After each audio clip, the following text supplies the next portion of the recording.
Good morning. Just on my second cup. I was walking down from the house thinking about what we have to do today, and the list is long. We've got to put some things together, got some assembly, got to build the tops, got to assemble the tops, and we got finish to put on. I'm a little worried. We may not be able to get this done in one day. We're gonna give it a shot. Nothing happens in this chair. I'm gonna get on out there. Why don't you join me? I'm Roby Price, and welcome to my workshop.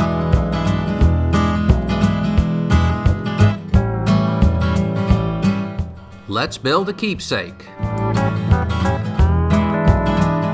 A Box for the Boy, Part 2.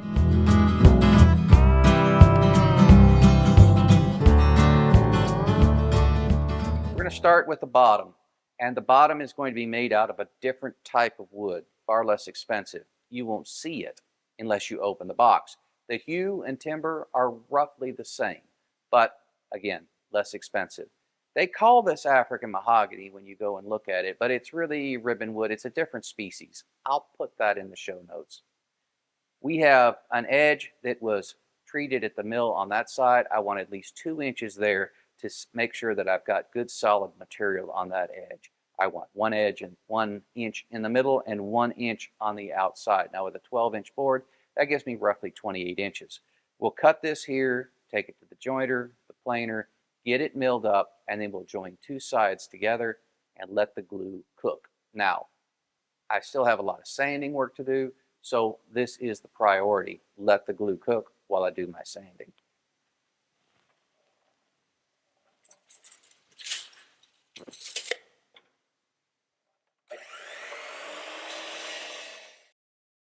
In edge jointing or face jointing, it is always easier to joint a cup than a bow.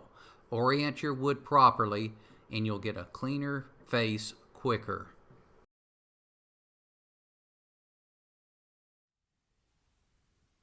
We'll clean up the other side on the planer. Back to the jointer to clean up that edge. I've got my boards milled up and I've got a good edge right here. These things are flat. So this is what I'm selecting right here. And ordinarily we would do this to mimic a single log with the sapwood on the outside, but that doesn't seem to be the growing trend. Everybody wants to see accents. So we'll do this, and that looks good. We'll also glue this up. Now, this is thundering thick right now, and this is not what you want in a drawer bottom. It weighs more than the box.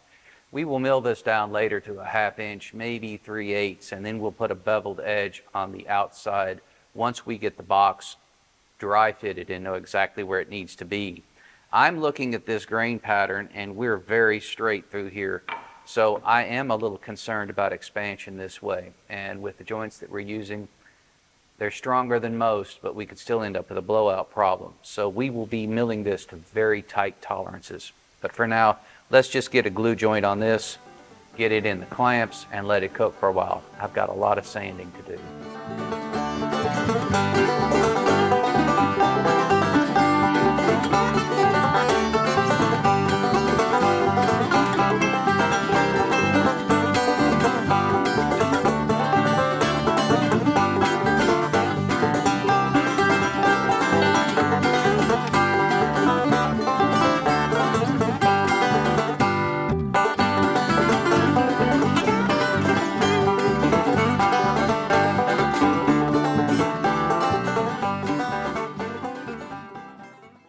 Well, these turned out great.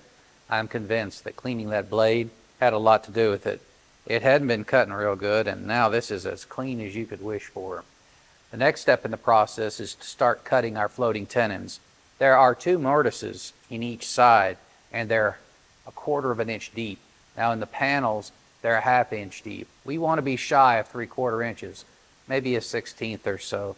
And I have my stop set up on my crosscut slit accordingly. So we'll start making a lot of floating tenons, and then we're going to put them in place and glue them. We will glue them in the panels in the next step.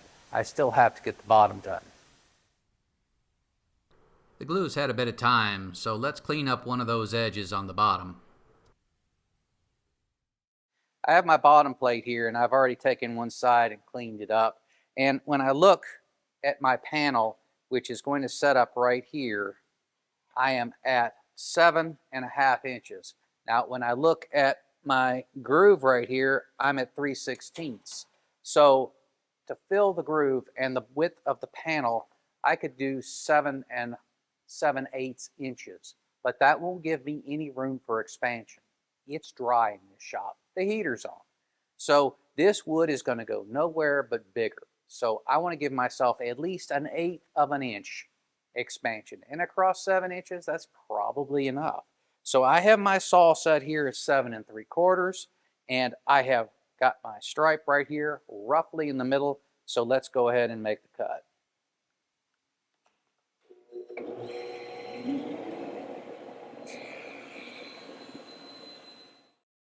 I'm at the jointer, and I'm going to clean up one of the faces. And if you don't have an 8-inch jointer, get out the sanding paper, because you need to get this thing set up to be flat. So I have my fence all the way back so I can get the full width. And always mark your piece. Got to know where you've been.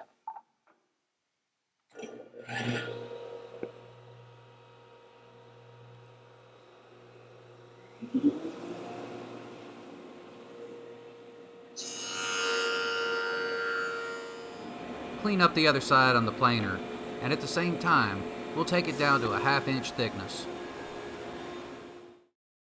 My panel's on the saw, and I have trimmed one edge flush already. This is my side, and I've got him placed right on the edge. Now what I want to do is I want to have enough room to go into the grooves. I've still got that problem with the 3/8 inch material that needs to be in there. Now we subtracted 1/8 for expansion on the sides. Longitudinally, wood does not expand the same way. So we will give ourselves 5/16, and that's what I have here on my mark. So, and this is important, transfer your mark all the way down to the side. So when you put it next to the blade on the saw, you know exactly where you are. And make sure you've got a firm grip, because these things, they move around on cast iron, especially when they get slick, because you've just finished planing them.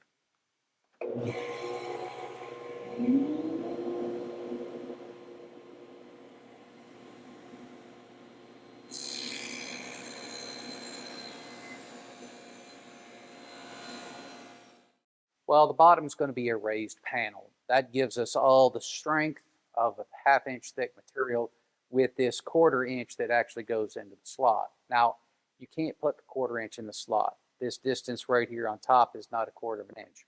It is 7/32. And the degree right here is roughly about 15 degrees.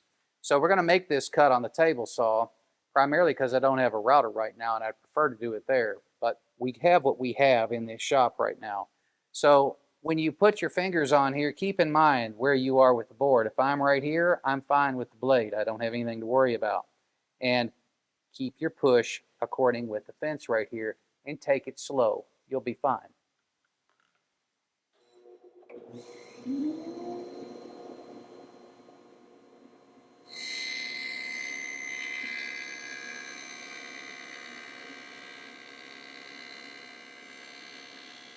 Once you get away from the standard cuts, the dust is intense, and that's what you're seeing blow right into my face. If you have allergies, you might start thinking about a mask.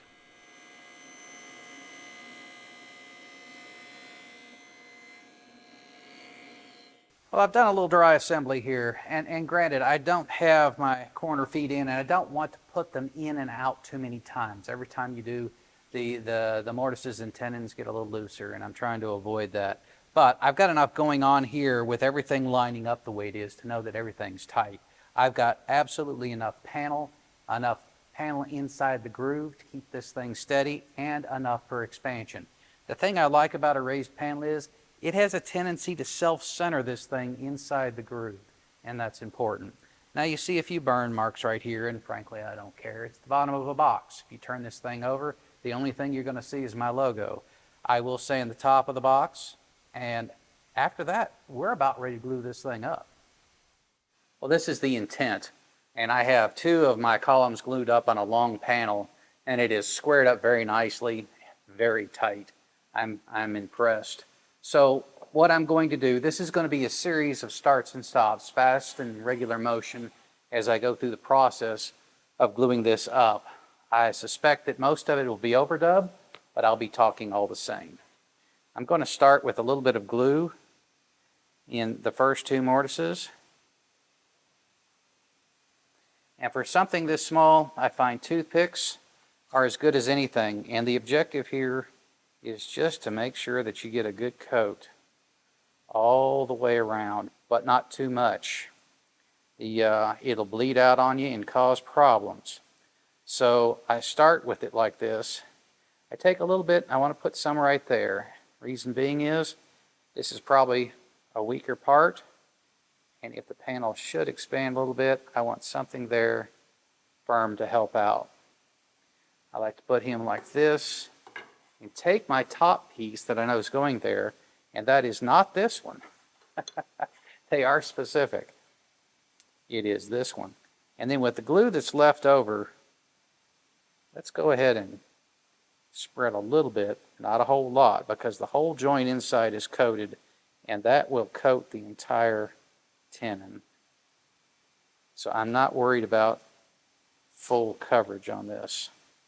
It's going to be, the joint is so tight, any glue that's left on there is going to really, really bond it solid. All right, that's probably enough. Now,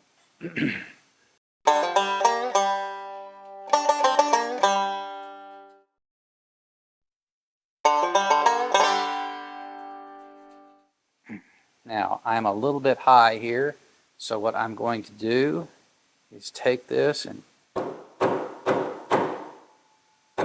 give him a tap, and that drives him home. Now I do have a little bleed out here. I'm going to tackle that in a minute. But first I want to squeeze. No, I'm not going to squeeze this yet. I'll get the other one on. You have to move relatively quickly.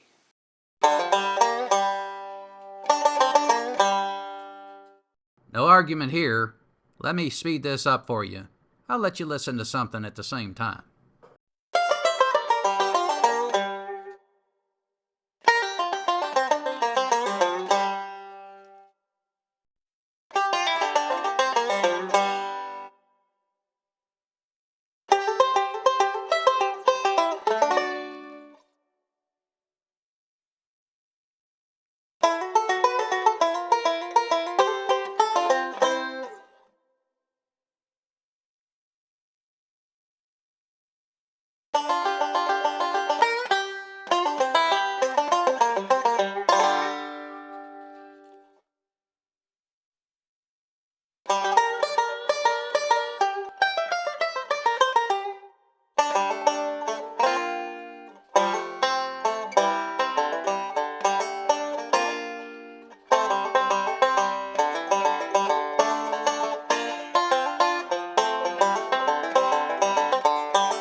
I'm down to my last piece of stock, and it looks like I've got plenty here, except when I compare it to what I've got, I'm about ½ inch short.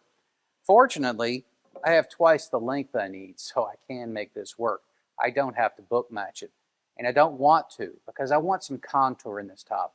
I didn't get any in the last one because my material at the end of the day was only about ½ inch thick. So I'm looking for a little better at this. First thing I'm going to do, take it on the jointer. I'm going to get a flat edge, then take the compound miter saw, and we'll cut this in half. That's about what we need to do this, and I will double check. But I like a good straight edge on my compound miter saw. It just alleviates a world of hurt.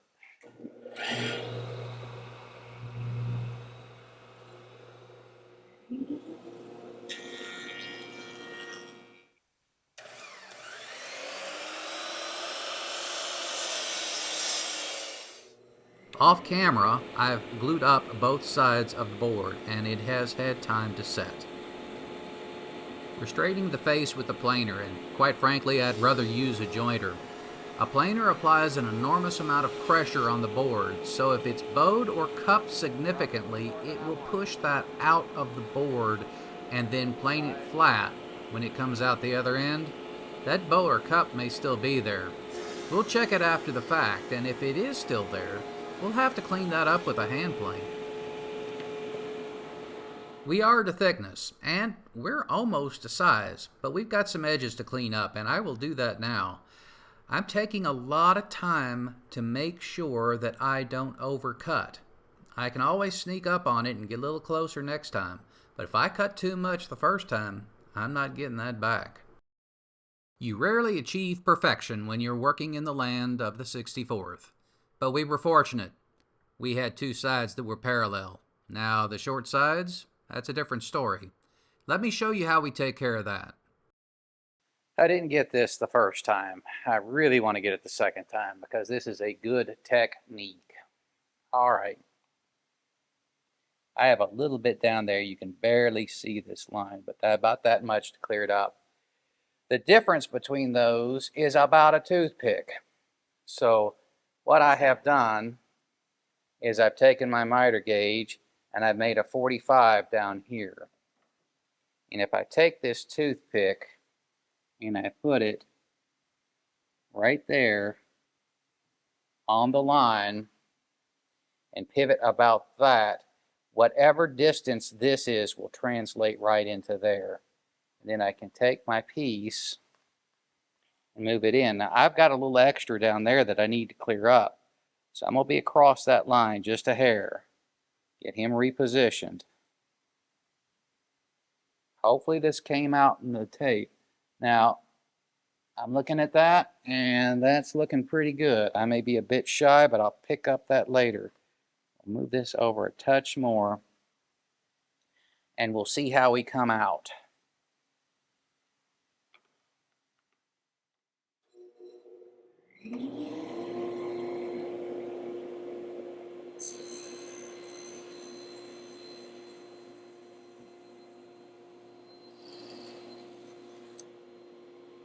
Are totally parallel throughout the whole distance. All right, we're about as perfect as we're going to get. I've got good reveal on all four corners.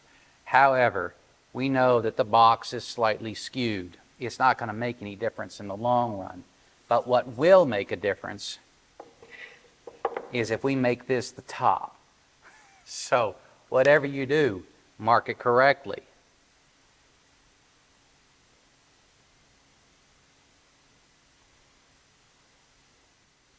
We're going to start looking at the bottom of the box now, and basically what we're going to do is we're going to at an angle, we're going to come up here and cut some material out, and that's to allow the box to fit in, top to fit into the box. Now this is the measure we want right here, because this plate right here, that comes off that side right there. The same is true over here. Now because we have expansion in this direction, we're going to give ourselves a 1/16 on that side and a 1/16 on that side, and that should be fine. We will do this work on the table saw because we're indexing to this edge, and we cannot index to these edges because it's no longer square. Everything has to be indexed to that edge right there.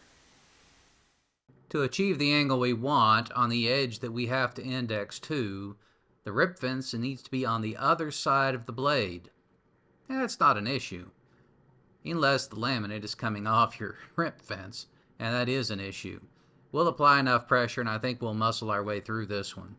But something to keep in mind. 4 quick cuts and we'll have our first pass. I've moved the fence back and I've set the blade to vertical. Now getting the height right, we can make the final cut. All right, we're finally there, and I don't mind saying, there's a lot of sneaking up on this thing. I wanted to get just about that much play in the top and a little more play in the sides. Now, there's some sanding to be done here, I know that, but I've got the 15-degree bevel on all sides, and I think this is done. This is thick enough that I don't think we'll get much warping one way or the other. If we do, I'll come in and I'll put in some strips here to reinforce accordingly. But right now, I'm going to leave this the way it is, and we'll start working on the perimeter up here to get that shaped up. I'm getting ready to make the cove molding around the perimeter of my top here. I want something very smooth and very elegant, and I want to maintain the thickness of this because as it is, I do not think this piece will warp. So I don't have a router table, so it's back to the table saw, and we will be using the table saw to make cove moldings. Now when I look at this piece, it's relatively small compared to how big I want the molding to be. This is what I'm looking for. It's not deep, it's pretty shallow. In fact, I have the blade turned 30 degrees, and my fence is even a shallower angle than it was in order to get this very shallow cut. Truth be told, you can't do this on a router table. I've got about 1.5 inches plus of material right here, and I really haven't even started to get to the upward climb. There's no bit big enough that can do this. So here we are, here's our cut, and here's our molding. But there's a couple of things I wanted to point out about this, and this is, I practiced on this to make sure I knew what I was doing. When you put pressure down on this and you run it through the blade, your pressure needs to be confined within the perimeter of what is flat. If you push like this, or if you push like this, you'll ruin the piece. Pushing like this may ruin it, but you can come back. Pushing like this, and it may fly back at you. So you've got to be careful. Now, you may think that it's not a big deal, but when you go like this, the truth, same is true here. So I've been putting my blade here like this, and I've been practicing. I put downward pressure in the middle, and I put forward pressure on the handle, and I stay within the perimeter. So if you tackle this technique and you're on a short board, or if you're on a narrow board trying to do something like this, be sure you understand where your flat is, because that's what's going to stabilize your piece. So now that we've done this, let's get set up. I've got to lower the blade. This is as high as it is, and that's way too much meat to take off. So let me get set up here, and I'll show you how this is done.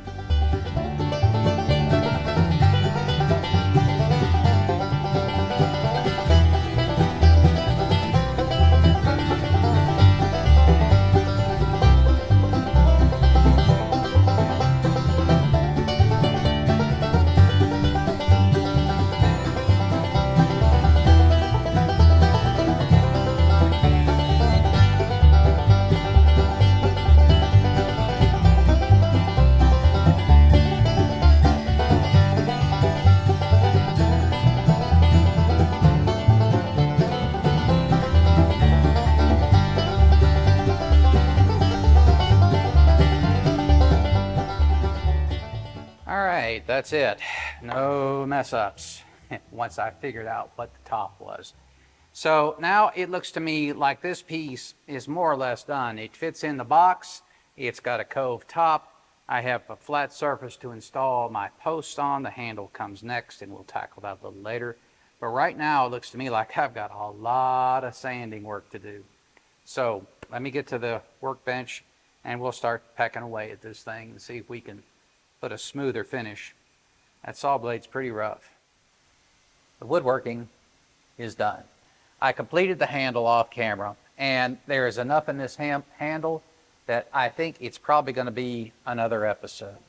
This piece is ready for finish, and we're going to apply a hard wax. I've had some real good luck with that on the last project. If you'll recall that spalted pecan dresser, that was mighty fine. But let's think about the prototype. Although pretty, curly maple is pretty bland. So I've gotten out my dyes and an old mason jar, and I've mixed up a bit. It's over there on a table where I've got a little less distraction. So let's go over there and take a look. We're going to apply a trace coat, sand a little bit of it back in areas that have a bit of wear to simulate the wear. And then depending upon the color and the intensity, we may add another coat. After the trace coats have dried, we're going to add the same finish on that piece as this one, a hard wax. It's a box. It doesn't have to stand up to floor traffic or wet glasses or anything like that. These type things are generally cherished pieces, and a hard wax can be the best finish for something like this. So let's go get over there and get started on that. This is my die. I've got, the ratio is 1 quart of denatured alcohol to 1 ounce of dye, and this has been cut in half. The trick is keep a wet edge. If you have dry dye and you apply more dye on top of it, you have 2 coats, not 1 coat. If it's wet, it's still 1 coat. So keep that in mind when you're applying this. Generally, I like to start on the bottom, but these guys have put dents in my material over time, and I just don't trust them. So I will hold the piece like this and slather it down and get it all over me at the same time. As a matter of fact, it's so messy, I have the box sitting here with a towel over top of it in case there's any splatter. We'll do that, the handle, and then we'll rearrange, and I'll get the box last. This is the one that gives me the most pause, so we'll practice here first. You want your rag wet. Again, you have to keep a wet edge. So keep it good and saturated. I can feel it coming through the other side.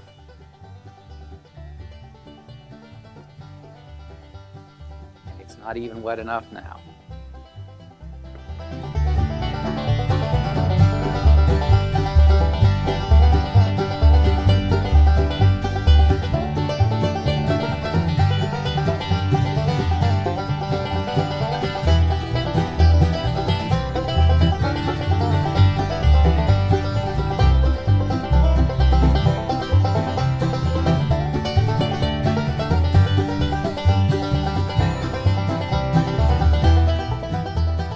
There's the first pass. We'll get ourselves set up a whole lot better for the next pass. Well, I've gotten out a brush, and that is because I have so many corners on this piece, I need to get to them. And again, speed is of the essence. So in order to keep this dry surface, I am going to start with the bottom and work around the top, working quickly, trying to keep everything wet. This is a fast process. If I had all my equipment out, I'd have this thing on a Lazy Susan and I'd be spraying it with a gun. This is a little bush league.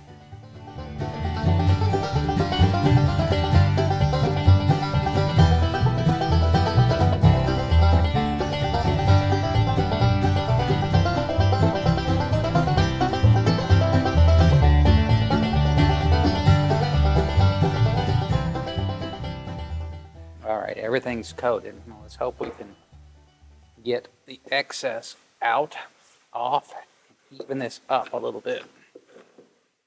What I'm doing now is I'm hitting this with some 320 grit sandpaper, and I am hitting the areas that will get the wear. And that is going to make, for the next coat, a lot lighter color, and it's going to simulate wear, make it look a little bit more like an antique. It also has a tendency to cover up some of my mistakes, of which there might have been a couple. But at the end of the day, it's furniture. You can fix them. There are a few here that I see, one right here. Get that little bit of sanding. Next coat, it will disappear. And it's doing what I want it to do anyway. It is darkening up that edge, just like this one here. So the areas that get wear, like right here and up on top, give them a little sand. And it comes out real nice. And on the legs, you know what to do. Right there, and every corner that can get touched, first, give it a bit of sand. And the next coat will be a lighter. We'll add some more denatured alcohol and just flood it accordingly. And we'll see where we go with that. This piece is looking good. Inside, not going to be so careful with. And as you can see, the bottom was junk plywood, and it looks like it. The application of the second coat of dye is just exactly the same as the first. No need to go into detail here. I'm almost set up for finish. I have taken the time to clean these pieces. I blew it dry with a little air, and I did use the Rubio Monocoat prescribed cleaner. I'm a believer. I don't want to use a mineral spirits that I bought from a big box store that was done on low quality trace elements. I don't need to deal with it, so I'm not, and don't have to. I've got my accelerator, I've got my wax. I'll be pouring those in at the correct ratios, 3, 1. And as soon as this piece dries, and it's interesting because it has been drying, this will flash off. It takes about 15 to 20 minutes. And then it's starting to return to the same dull, dyed color. There's nothing quite as disappointing as a dyed surface. It's dull and it's flat. It isn't until you put the finish on it that it really starts to have some life. So we'll give this a little bit more time, and then we will start finishing these pieces 1, 2, and 3, and in that order. You've seen me do this before. I did a whole chest of drawers on this, so I am not going to go into a whole lot of detail with this finish. They're finished. 2 little Bombay chests, and boy, are they something. I can't tell you when I've had a prototype that finished so nicely. Unbelievable. And I think I can probably live with having it in my house. That is, unless the boy wants this one instead. And if he does, I think he could be crazy. This one, the dappled African mahogany, I'm holding the wood up so you can see it, but I don't know if you can catch the chatoyance or not. The camera doesn't do it justice. It is truly remarkable, this piece. Both of these are trophies and would look wonderful in any home. And now you know how to build them, and I hope you'll give it a shot. But until then, I'll see you next time in the workshop.